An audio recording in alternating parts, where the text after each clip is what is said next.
জাতীয় বিশ্ববিদ্যালয়ের 2023-এর degree pass তৃতীয় বর্ষ পরীক্ষার্থী বন্ধুগণ, তোমাদের পরীক্ষার সাল হচ্ছে 2023। পরীক্ষা অনুষ্ঠিত হবে 25-26।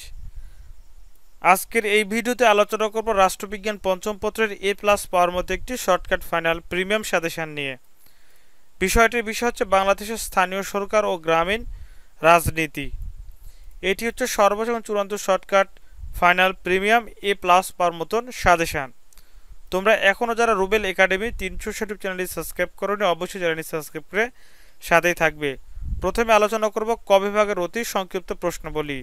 প্রিয় শিক্ষার্থী বন্ধুগণ, তোমাদের প্রত্যেকটি সাবজেক্টের প্রিমিয়াম সাজেশন কিন্তু রেডি হয়েছে। চাইলে তোমরা স্ক্রিনে দেখানো হোয়াটসঅ্যাপ নাম্বারে যোগাযোগ করে অল্প পারিশ্রমিকের বিনিময়ে A+ পাওয়ার মতন এই শর্টকাট ফাইনাল সাজেশনটি সংগ্রহ করে নিতে পারো।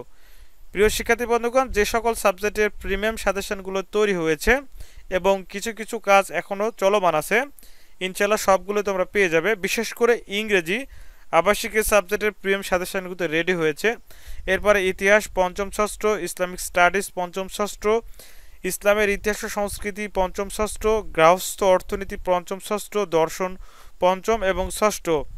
এরপরে ভূগোল ও পরিবেশ পঞ্চম ষষ্ঠ, মনোবিজ্ঞান পঞ্চম ষষ্ঠ, এরপরে রাষ্ট্রবিজ্ঞান পঞ্চম ষষ্ঠ, এরপরে সমাজকর্ম পঞ্চম ষষ্ঠ, সমাজবিজ্ঞান পঞ্চম ষষ্ঠ এবং বাদবাকি যেগুলো সাবজেক্ট আছে ইনশাল্লাহ বিএসসি এবং বিবিএস, ইনশাল্লাহ সবগুলো সাজেশনে তোমরা A+ পাওয়ার মতন সাজেশনটা তোমরা পারিশ্রমিকের বিনিময়ে কিনে নিতে পারবে রুবেল একাডেমি 360 চ্যানেলের পক্ষ থেকে।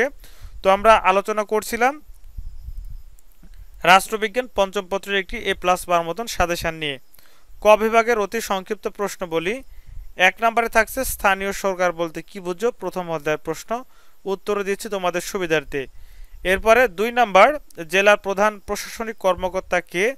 এরপরে 3 number the mind and society গ্রন্থটির লেখক কে। এরপরে অ্যাসেন্ট সোসাইটি গ্রন্থটির লেখক কে। এরপরে স্থানীয় সরকার অধ্যয়নের একটি পদ্ধতির নাম লেখো। এরপরে লিটল রিপাবলিক কাকে বলা হতো। এরপরে ইউনিয়ন পরিষদ কতটি ওয়ার্ড নিয়ে গঠিত। এরপরে বাংলাদেশের স্থানীয় সংস্থাগুলোর রাজস্বের প্রধান উৎস কী। এরপরে চিরস্থায়ী বন্দোবস্ত কত সালে পাশ করা হয়। বাংলাদেশের একটি স্থানীয় স্বায়ত্তশাসিত প্রতিষ্ঠানের নাম উল্লেখ করো। প্রিয় শিক্ষার্থী বন্ধুগণ, তোমাদেরকে আমি প্রথমে বলেছি যেহেতু এই সাজেশনটি A+ পাওয়ার মতন সাজেশন, শর্টকাট সাজেশন, তাই সাজেশনটি প্রিমিয়াম। সম্পূর্ণ সাজেশনটি তোমাদেরকে দেখাতে পারছি না। তোমরা যদি সাজেশনগুলো কিনে নিতে চাও অবশ্যই স্ক্রিনে দেখেন হোয়াটসঅ্যাপ নাম্বার অথবা নাম্বার ইমো আছে, তোমরা যোগাযোগ করে অল্প পারিশ্রমিকের বিনিময়ে ডিগ্রি তৃতীয় বর্ষের সকল বিষয় সাজেশনগুলো তোমরা নিতে পারবে। ধন্যবাদ। আসসালামু আলাইকুম।